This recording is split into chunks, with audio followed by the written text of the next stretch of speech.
Hello guys and welcome back to my channel. Story हमारी Wangshan है, जिसमें top हमारा वांगजी और बॉटम हमारा क्यूटू सा विवुशियन है। एक माफिया लव स्टोरी है जिसके अंदर हमारे दोनों ही लैंड ब्रदर्स अपने अपने ओवेगा के लिए ओवर प्रोटेक्टिव और कुछ ज़्यादा ही ओवर पॉजिटिव है। की नज़रों में सिर्फ वो लोग रूथलेस और हार्टलेस हैं और उनके अंदर दिल नाम की तो कोई चीज़ है ही नहीं। उनके दिल को धड़काने के लिए उनकी धड़कन यानी कि वेओशान और जैंग जैंग उनके क्यूट क्यूट लिटिल ओमेगास हैं ना। ये दोनों अल्फा अपनी फैमिली के लिए कुछ ज़्यादा ही प्रोटेक्टिव है, उतने ही सिंसियर अपने वर्क को लेकर भी है। लैंड कंपनी सबसे बड़ी कंपनी है, चाइना की टॉप फर्स्ट कंपनी है और उस बिजनेस कंपनी के आगे हर कोई निकलना चाहता है, बट आज तक कभी निकल नहीं पाए। लैनवांग जी के 3 बहुत ज़्यादा ही नॉटी ब्रदर्स भी हैं जो लैनवांग जी को हमेशा परेशान करते रहते हैं। वैसे तो वो उनके गैंग के ही मेंबर्स हैं और कहा जाए तो लैनवांग जी के सबसे भरोसेमंद सबऑर्डिनेट्स भी हैं, जिनके नाम हम लोग स्टोरी में देखेंगे। और इनके नाम के साथ साथ इन तीनों के भी ओमेगास हैं, जो हमारे वेओशान के ग्रुप के ही 3 लोग हैं और इनके बहुत बड़े वाले क्रश हैं, बट इनकी कभी हिम्मत ही नहीं हुई कि अपने क्रश के सामने कुछ लफ्ज़ बोल सकें। लैनवांग जी के कजन्स इतने ज़्यादा शाय होने के साथ साथ बहुत ज़्यादा ही ब्रेव भी हैं, क्योंकि आज तक लैनवांग जी को जब भी उन तीनों की मदद की ज़रूरत पड़ी है वो हमेशा उनके साइड पे रहे हैं। सभी भाइयों का सिर्फ एक ही मोटो है, 1 फॉर ऑल फॉर 1। हम चलते हैं हमारे सेकंड मेन लीड यानी कि हमारे ओमेगास की ओर। वेओशान की फैमिली एक जॉइंट फैमिली है, जहाँ पे मिस्टर जियांग और मिस्टर जियांग के छोटे भाई भी हैं, जिनके भी 3 ओमेगा बेटे हैं और जो बहुत ज़्यादा ही खूबसूरत हैं। और यहाँ पे मिस्टर जियांग के 2 हॉट और हैंडसम ब्यूटीफुल ओमेगास बेटे और एक अल्फा बेटी है। यहाँ पे उन सब का बैड लक तब खराब होता है कि जब मैडम यू के ब्रदर यानी कि उन सभी के अंकल उन सभी ओमेगा और अल्फा बच्चों को बचपन से लेकर आज तक कराटे, जूडो और मार्शल आर्ट की ट्रेनिंग देते आए हैं। बचपन से लेकर आज तक उनमें से किसी को भी ये ट्रेनिंग नहीं पसंद, क्योंकि उनकी ट्रेनिंग बहुत वियर्ड और बहुत ज़्यादा हार्ड होती है। बट उनको उनकी सेफ्टी के लिए ये सिखाना था और उन्हें अपने अंकल की बात मान के ये सब कुछ सीखना पड़ा।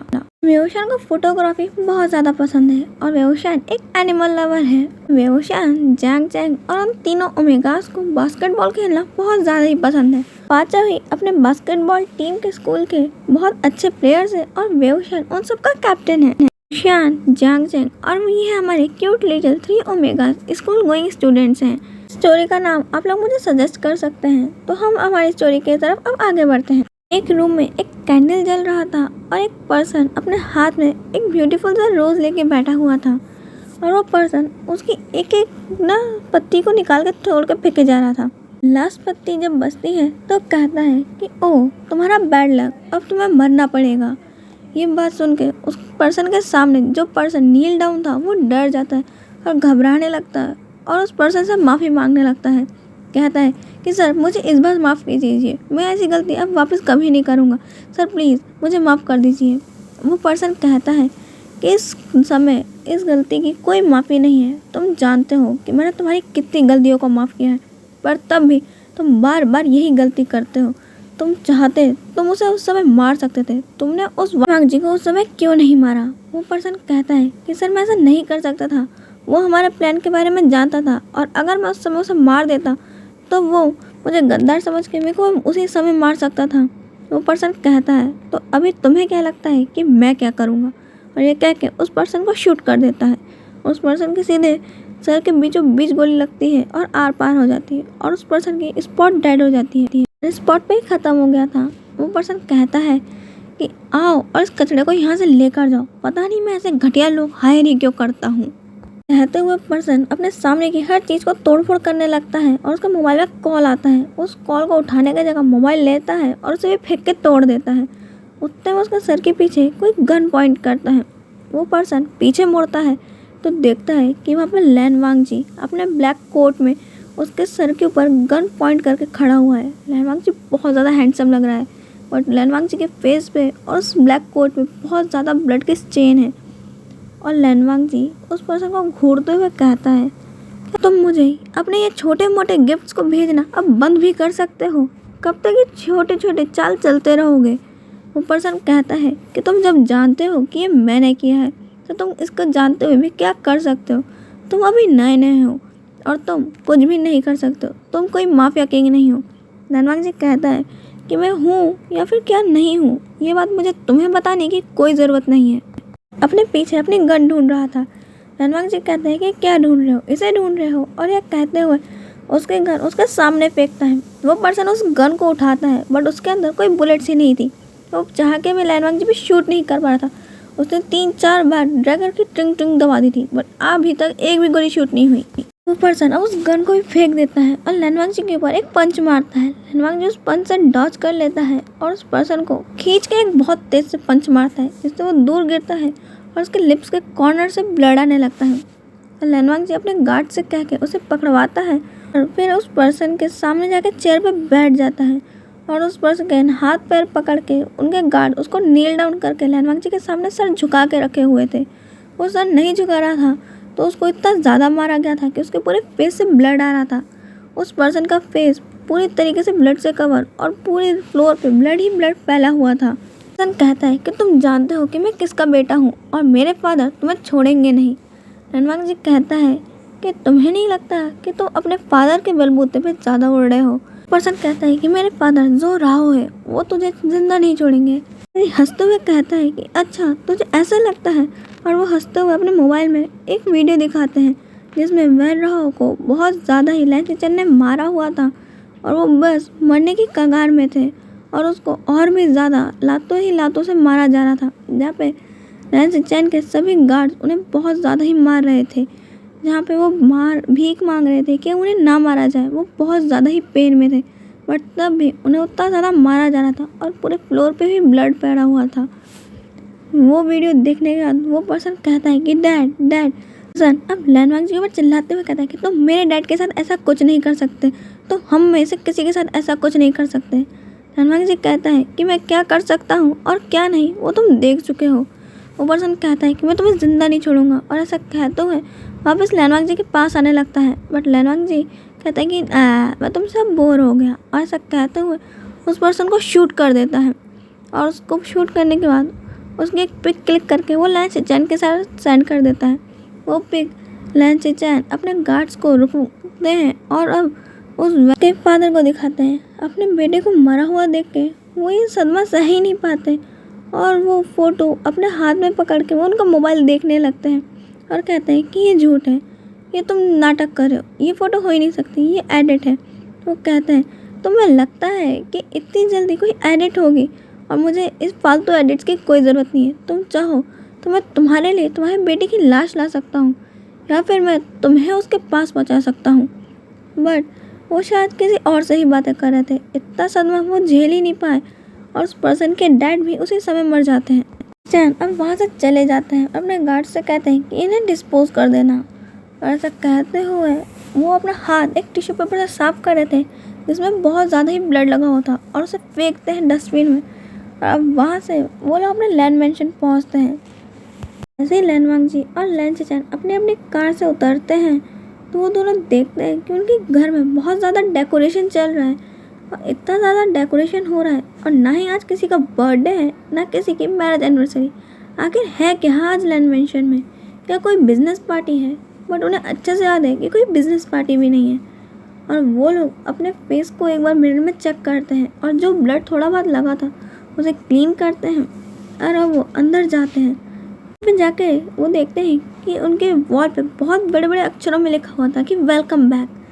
रणवंश जी और लैंस चैन एक दूसरे की ओर देखते हैं और कहते हैं कि ऐसा स्वागत तो हमारा कभी नहीं होता कि हमारे घर वाले हमें वेलकम बैक कहें। लोग अब आगे ढूंढ रहे थे कि मदर कहाँ है, उनसे ही कुछ पूछा जाए। वहाँ से मैडम लैन चलते हुए आ रही थी और कह रही थी कि आखिरकार तुम लोग आ ही गए, मैं कब से तुम सबका इंतज़ार कर रही थी। मालूम है तुम लोगों के कारण ही पार्टी लेट हो रही है, तुमने कहा था कि तुम जल्दी आ जाओगे। रणवंश जी और लैंस चैन एक दूसरे की तरफ देख रहे थे कि हमने ऐसा कब कहा था। बट मैडम लैन उन दोनों के बीच में से निकल जाती है और उन्हें साइड करते हुए कहती है कि तुम लोग साइड भी हटो, मुझे तुम्हारे कजिन्स को देखने दो, तुमने व्यू रोक के रखा है। और जब रणवंश जी और लैंस चैन पीछे मुड़ते हैं तो उन्हें मालूम चलता है कि उन पीछे मुड़ते हैं तो वो देखते हैं कि उनके तीनों कजिन्स आए हुए हैं। ये तीनों के तीनों बहुत ज़्यादा ही लग रहे थे और ऊपर से इनकी ड्रेसिंग सेंस तो गॉर्जियसनेस। ये तीनों बड़ी ही डैशिंग स्टाइल में एंट्री करते हैं बट तीनों के तीनों ये चीज़ भूल जाते हैं कि उन्हें सामने भी देखना था और जाके मैडम लैन के चरणों में गिरते हैं और फिर उठते हुए कहते हैं, टी आप कैसी हो, हमने आप बहुत ज़्यादा मिस किया, आप तो बहुत ज़्यादा ही ब्यूटीफुल होती जा रही हो समय के साथ साथ। आपको नहीं लगता कि आप बहुत ज़्यादा ही ब्यूटीफुल हो? इतना ज़्यादा ब्यूटीफुल होना भी एक क्राइम है। वो तीनों आते से ही मैडम लैन को मक्खन पालिश करना चालू कर चुके थे। वांगजी और लैन चैन एक साथ अपना गला साफ करते वो लोग ये कहना चाहते थे कि यहाँ पे उनकी आंटी नहीं, उनके ब्रदर्स भी हैं, शायद उन्हें उन पर भी नज़र डालनी चाहिए। बट वो तीनों के तीनों उन्हें वापस इग्नोर करके जाते हैं अपने अंकल मिस्टर लैन की तरफ और कहते हैं, हमने आपको बहुत ज़्यादा मिस किया, आप कैसे हैं? आप तो बहुत ज़्यादा ही हैंडसम लग रहे हैं, ऐसा लग रहा है कि अब भी आप जिम जाते ही रहते हैं। वो कहते हैं कि मिस्टर लैन कि नहीं, अब मैं कहाँ जाता हूँ, क्योंकि मिस्टर लैन अब जिम तो बिल्कुल नहीं जाते, बस घर में बैठे रहते हैं और ज़्यादातर अपना टाइम से बुक्स को रीड करने में बिताते हैं। मॉर्निंग वॉक और योगा वो आज भी करते हैं, जिसके कारण वो बहुत ज़्यादा ही फिट लगते हैं। इसलिए ये लोग उनकी टांग खींचना तो कभी नहीं छोड़ते, क्योंकि मिस्टर लैन को अपने यंग एज में अपनी बॉडी का शो ऑफ करना बहुत ज़्यादा ही पसंद है और इसकी बातें उन्होंने अपने फादर के मुंह से बहुत बार सुनी है। लैन चिरन को देखते हैं और कहते हैं कि ग्रैंड अंकल, हमने आपको भी बहुत ज़्यादा मिस किया। लैन चिरन कहते हैं कि तुमने मुझे मिस किया, तुम मुझे बता सकते हो कि तुमने मुझे मिस क्यों किया? अब वो लोग कहते हैं, क्योंकि आप बहुत ज़्यादा अच्छे अंकल, हम लोग आपको बहुत ज़्यादा पसंद करते हैं, आप तो हमारे फेवरेट वाले अंकल हो। आखिरकार आपसे ज़्यादा हमें परेशान करता ही कौन है? पर वो लोग कहते हैं कि आपसे ज़्यादा प्यार मुझसे करता ही कौन है, और आप इतने अच्छे हैं कि क्या ही कहना, हम आपके बिना तो रह ही नहीं सकते और हम लोग हर दिन आपको याद करते थे। और फिर मन में कहते हैं कि कभी हम आपसे वापस दोबारा ना मिले, पर क्या कर सकते हैं कि हम आपको फिर से यहीं पे मिल गए। चिरन कहते हैं कि आओ और तुम मुझे ये बताओ कि तुम लोग फाइटिंग स्किल्स में थोड़े अच्छे हुए या फिर नहीं हुए, या फिर अब भी तुम लोग उतने ही आलसी और बेकार हो लड़ने में? वो लोग कहते हैं कि नहीं अंकल, अब हम थोड़े अच्छे हो गए हैं। और वो लोग कहते हैं कि हमें लैन चैन और लैन वांगजी नज़र नहीं आ रहे, वो लोग कहाँ हैं? क्या वो लोग घर पे नहीं हैं? वहाँ पे उतनी देर से लैन वांगजी और लैन चैन डोर के पास खड़े होकर सिर्फ इन लोगों को घूर रहे थे कि पूरे रूम में भटक लिए और डोर के पास हम लोग खड़े हैं, नज़र नहीं आए। तीनों के तीनों अब डोर की तरफ देखते हैं और कहते हैं कि तुम लोग वहाँ क्यों खड़े हो, यहाँ आओ, हम लोग बैठ के बातचीत करते हैं। पता नहीं तुम लोग वहाँ खड़े होकर क्या कर रहे हो, हमें यहाँ हम तीनों के तीनों आए हुए हैं, तुम्हें हमसे मिलना चाहिए, तुम्हारे कज़न इतने टाइम बाद आए हैं। लैन वांगजी और लैन चैन कहते हैं कि जा कब रहे हो, अब ये ज़रा ये भी बता दो। वो तीनों कहते हैं कि मजाक कर रहे हो, हम लोग यहाँ से अब कई सालों तक नहीं जाने वाले और एक तरीके से कहा जाए हम यहीं पर शिफ्ट होने वाले हैं। लैन वांगजी कहते हैं कि अच्छा। लैन चैन कहते हैं कि बदनसीबी के दिन आ गए। लैन वांगजी कहते हैं कि क्या कर सकते हैं, भगवान से हमारी खुशी देखी नहीं गई, इसलिए उसको हराम करने के लिए कुछ हरामी भाई भेज दिए। वैसे तो ये सारे भाई एक दूसरे से प्यार बहुत करते हैं, बट लड़ने में इनका पीछा कोई नहीं छोड़ सकता, क्योंकि इनको सिर्फ लड़ने का बहाना चाहिए, और वो बहाना भले ही एक पेन के ऊपर हो या फिर एक पानी का गिलास लाने के ऊपर, बहाना तो बहाना होना चाहिए। और कोई बहाना ना मिला तो कोई बहाना नहीं है, इसके ऊपर भी लड़ लेंगे, क्योंकि तेरे कारण मुझे बहाना याद नहीं आ रहा। माफिया ब्रदर्स का माफिया लव, जिसमें लड़ाई होना कंपलसरी है। वैसे तो ये तीनों के तीनों अपने ब्रदर से ज़्यादा अपने लवर्स के पीछे आए हैं, क्योंकि जो इनके क्रश है अब वो यहाँ पे आ रहे हैं और वो अपने क्रश के पीछे पीछे अब्रॉड छोड़ के अब वापस चाइना लौट आए हैं। तीनों अल्फा की न्यूज़ के अकॉर्डिंग वो पाँचों के पाँचों ओमेगा, जिनमें से 3 ओमेगास को ये तीनों के तीनों लाइक करते हैं, वो सब लोग अपनी अब स्टडीज़ कंप्लीट करके अपने आगे की स्टडी के लिए अपनी कंट्री वापस चाइना लौट रहे हैं। और वो लोग इसी जगह रहते हैं, और क्यों ना वो लोग भी यहीं पे रहे, और यहाँ पे तो उनके अंकल आंटी भी, इसलिए वो लोग यहीं पे सेटल होने का प्लान करके सीधे यहीं पे टकपक पड़े हैं। यहाँ पे हम चलते हैं जांग मेंशन की तरफ। जांग मेंशन में बहुत ज़्यादा ही चहल पहल है, क्योंकि आज उनके 5 ओमेगास वापस आ रहे हैं, और यहाँ पे जांग यानली बहुत ज़्यादा एक्साइटेड है कि उनके अडोरेबल ब्रदर्स वापस आ रहे हैं, क्योंकि इतने सालों बाद वो अपने भाई को देखने वाली हैं, क्योंकि बहुत टाइम पहले ही वो लोग अपनी स्टडीज़ के लिए अब्रॉड चले गए थे, और अब वो यहाँ पे आ रहे हैं अपनी आगे की स्टडी कंटिन्यू करने के लिए, वो भी अपने अंकल के साथ, क्योंकि वो अब्रॉड में भी अपने अंकल के साथ थे। यानी अपनी कार निकालती है और कहती है कि मदर मैं उन्हें लेने जा रही हूँ। मैडम यूँ कहती है कि यानली तुम कितनी ज़्यादा एक्साइटेड हो, तुम पूरे 5 घंटे पहले से ही यही बोल रही हो कि तुम अपने भाइयों को लेने जा रही हो। वो लोग तो 6 बजे आने वाले थे ना मदर, मैडम यू कहती है कि अभी सुबह के 7 बज रहे हैं और वो लोग सुबह के नहीं शाम के 6 बजे आने वाले हैं। ने कहती है कि मदर क्या आप कंफर्म हैं? और यही क्वेश्चन मिस्टर जियांग भी उनसे 3 बार पूछ सकते हैं कि क्या वो कंफर्म है कि उनके पांचों ओमेगा प्रिंस शाम के ही 6 बजे आ रहे हैं। क्या उन्हें एक बार और उन्हें फ़ोन करके ये सब कुछ चेक नहीं कर लेना चाहिए? मैडम ये कहती है कि तुम लोग मुंह बंद करो, बेटी ने तो मेरा दिमाग खराब करके रखा हुआ है। मैं कितने बार कह चुकी हूँ, अगर ऐसा ही है तो अभी से चले जाओ और एयरपोर्ट पर जाकर बैठ जाओ। एयरपोर्ट वाले भी तुमसे पागल हो जाएंगे और तुम्हें एयरपोर्ट से बाहर फेंक देंगे। फिर मत कहना कि तुम लोग उन्हें लेने नहीं जा सके। मैडम यूँ वैसे इन लोगों पे तो चिल्ला रही थी, बट अंदर ही अंदर वो ही बहुत ज़्यादा एक्साइटेड थी कि इतना टाइम बाद वो अपने बेटों को देखने वाली हैं। और उनकी नज़रें घूम फिर के आज ज़्यादा कामों में लगने के बजाय हर काम के बाद एक एक सेकंड बाद वो घड़ी को देख रही थी कि इस समय शायद उनको उससे कोई पर्सनल दुश्मनी हो गई है कि यहाँ पे आम दिनों में तो समय इतनी जल्दी बीतता है कि उन्हें टाइम निकालने में टाइम नहीं मिलता, और यहाँ पे उनका सारा काम हो गया तब भी इतना सारा टाइम बचा है कि ये टाइम 1 इंच भी हिलने का नाम नहीं ले रहा और बढ़ ही नहीं रहा जल्दी जल्दी। और इन सभी का इंतज़ार अब धीरे धीरे उनकी ना सब्र रेखा को तोड़ रहा था। इसलिए उन लोगों ने डिसाइड किया कि वो लोग अब लूडो खेलेंगे। इसलिए वो लोग मोबाइल में लूडो निकाल के बैठ गए। अभी सुबह के 11 बजे थे और ये लोग लूडो खेल रहे हैं क्योंकि इन्हें अपने टाइम को पास करना है। यहाँ पे मैडम यू, मिस्टर जियांग और जियान ली और बटलर बैठ के यहाँ पे लूडो खेल रहे थे। उनके बटलर कहते हैं कि मैडम आपको क्या कोई काम नहीं है? मैडम यू कहती है कि आपको नज़र नहीं आता कि सारा काम ख़त्म हो गया। वो बटलर भी वैसे देखता है और हंसते हुए कहता है कि हाँ आज काम जल्दी हो गया। मैडम यू कहती है कि आपको पक्का पता है ना ये घड़ी ठीक है? मेरे को लगता है कि ख़राब हो गई है।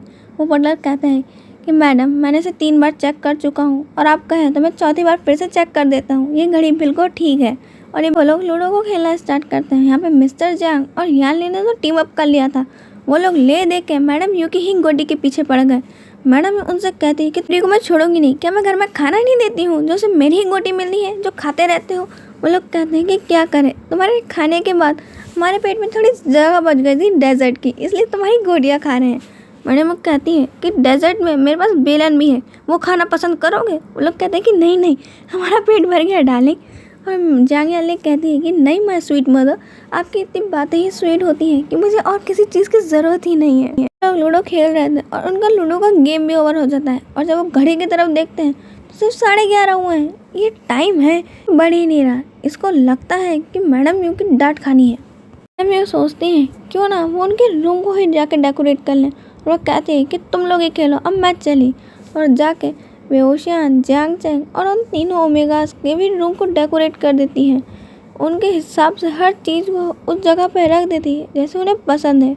और वेओशियान के रूम में बहुत ज़्यादा क्यूट से फ्लावर्स की पिक्चर्स और एनिमल्स की पिक्चर्स थी जो खुद वेओशियान ने खींची थी। एनिमल्स, ब्यूटीफुल नेचर, ये सब वेओशियान को बहुत ज़्यादा पसंद है। वेओशियान और जियांग चैंग की बचपन की बातें याद करने लगती है मैडम यू कि जब वो लोग छोटे छोटे से थे तो कितनी ज़्यादा मस्ती करा करते थे और हमेशा इधर से उधर पूरे घर में भागते रहा करते थे और जियांग याली उनके पीछे।